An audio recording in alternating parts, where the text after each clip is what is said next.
Halo, selamat pagi anak-anak kami sekalian. Apa kabar Anda sekalian di pagi ini? Mudah-mudahan tetap dalam keadaan sehat dan tetap dilindungi oleh Tuhan Yang Maha Kuasa. Pada hari ini kita melanjutkan materi kita, tema 8, subtema 3, pembelajaran yang ketiga. Pokok pembelajaran kita hari ini adalah Bahasa Indonesia, IPS, dan PPKN. Anak-anak kami, kita belajar kembali tentang informasi pokok dalam teks non-fiksi. Nah, kemarin kita sudah membahasnya pada pembelajaran kedua di halaman 91, dan kemarin Pak Guru berikan penugasan, tetapi sampai pagi ini belum Pak Guru melihat ada yang mengerjakannya. Nah, kita lihat bahwa teks non-fiksi itu selalu memuat informasi pokok. Nah, informasi pokok atau penting dalam bacaan itu berupa informasi yang mampu menjawab pertanyaan apa, siapa, di mana, kapan, bagaimana, dan mengapa. Nah, itulah cara sederhananya supaya kita bisa menemukan informasi pokok dalam bacaan. Nah, informasi pokok itu menyebar di setiap paragraf. Nah, supaya nanti anak-anak kami bisa memahaminya, ada penugasan yang kemarin itu akan Pak Guru berikan kembali. Kita ke pembelajaran IPS tentang kegiatan ekonomi dalam mendukung kesejahteraan masyarakat. Nah, kalau kita perhatikan gambar yang Pak Guru kirim melalui layar ini adalah contoh kegiatan ekonomi masyarakat. Nah, dalam kegiatan ekonomi itu ada pihak-pihak yang terlibat, ya. Yang pertama adalah pihak di bagian produksi, yang kedua ada distribusi, dan ada konsumsi. Nah, yang perlu kita perhatikan bahwa produksi itu adalah kegiatan untuk menciptakan barang dari barang mentah atau barang setengah jadi menjadi barang jadi. Lalu distribusi itu adalah kegiatan untuk menyalurkan barang dan jasa kepada pihak-pihak yang membutuhkan, yaitu produsen atau pengguna barang dan jasa. Dan yang ketiga adalah konsumsi.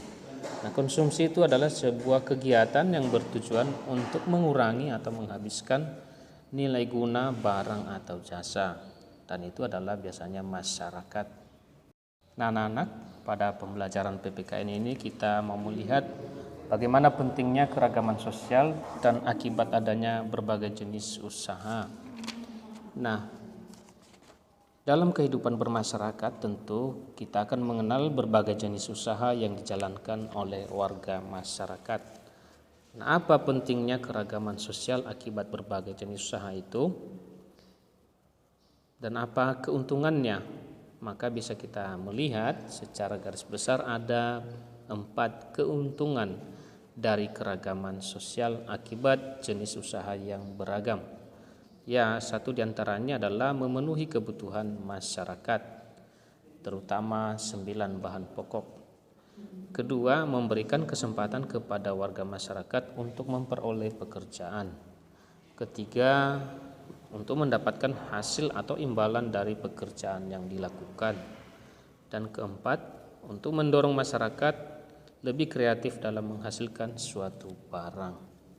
Nah, itu dia anak-anak keuntungan yang bisa diperoleh akibat keragaman sosial dari berbagai jenis usaha masyarakat. Nah, melihat hal itu, maka kita diajak hendaknya dapat menghargai adanya keragaman sosial tersebut. Nah, bagaimana caranya? Caranya adalah dengan menghargai produk-produk dalam negeri. Kita dapat membeli barang produksi dalam negeri. Nah, selain itu, supaya juga diberi kesempatan kepada generasi bangsa untuk berkarya. Nah, dengan demikian kita sudah ikut memajukan bangsa kita.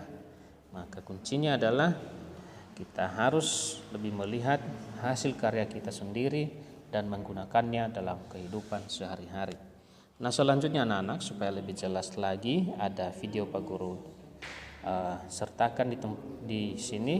Mohon anak-anak kami menonton, dan di akhir nanti ada penugasan. Sekian dan terima kasih. Selamat pagi. Baik anak-anak, sudah siap untuk belajar hari ini? Kalau sudah siap, mari kita mulai belajarnya. Pertama-tama, kita akan mempelajari muatan IPS. Di dalam kehidupan sehari-hari, kita tidak lepas dari kegiatan ekonomi. Lantas, apa sajakah kegiatan ekonomi yang dilakukan sehari-hari? Adakah di antara kalian yang tahu? Ya, kegiatan ekonomi yang dilakukan sehari-hari dibagi menjadi 3. Ada produksi, distribusi, dan konsumsi. Kita akan membahasnya satu persatu.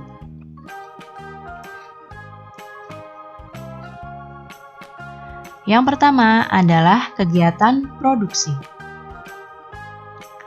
Produksi adalah kegiatan mengolah bahan mentah menjadi bahan setengah jadi atau barang jadi.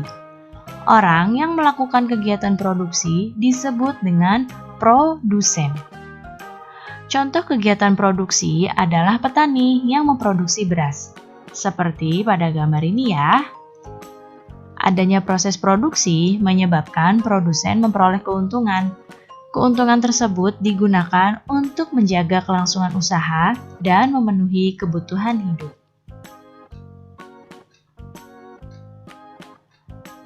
Kegiatan ekonomi yang berikutnya adalah distribusi.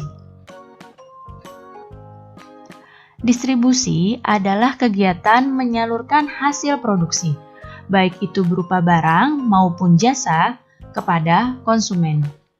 Orang yang melakukan kegiatan distribusi disebut dengan distributor. Contoh kegiatan distribusi seperti pada gambar, yaitu penjualan barang oleh para pedagang. Tujuan distribusi adalah agar hasil produksi dapat segera sampai kepada konsumen dengan cepat dan tepat, sehingga kebutuhan konsumen pun dapat segera terpenuhi.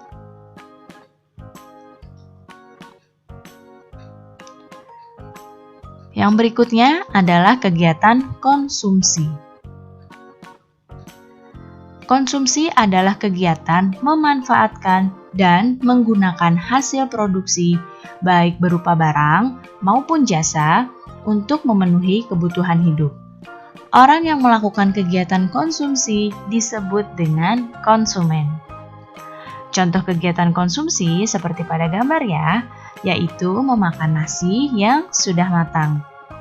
Untuk mengkonsumsi barang atau jasa, masyarakat perlu mengeluarkan pengorbanan tertentu. Nah, pengorbanannya dapat berupa uang atau waktu. Jadi, contoh kegiatan ekonomi yang pertama tadi produksi adalah petani yang memproduksi beras, kemudian beras yang diproduksi oleh petani dijual oleh para pedagang, dan beras tersebut kemudian sampai ke masyarakat dan dikonsumsi oleh masyarakat.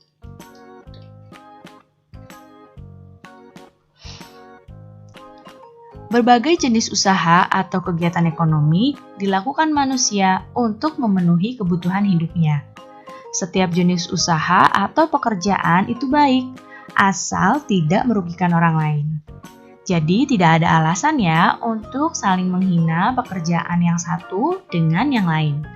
Nah, sekarang kita akan mempelajari muatan PPKN.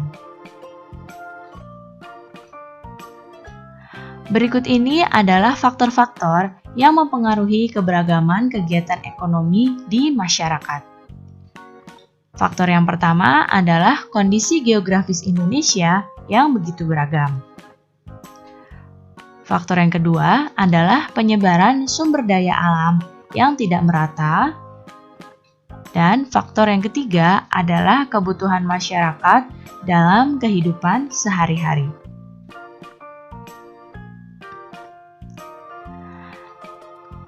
Kemudian keuntungan keberagaman dalam kegiatan usaha. Nah, kegiatan usaha ini memberikan keuntungan. Yang pertama adalah untuk memenuhi kebutuhan masyarakat. Kemudian keuntungan berikutnya dapat membuka lapangan pekerjaan. Berikutnya, mendapatkan hasil atau imbalan dari pekerjaan yang dilakukan dan mendorong masyarakat untuk kreatif dalam menghasilkan suatu barang.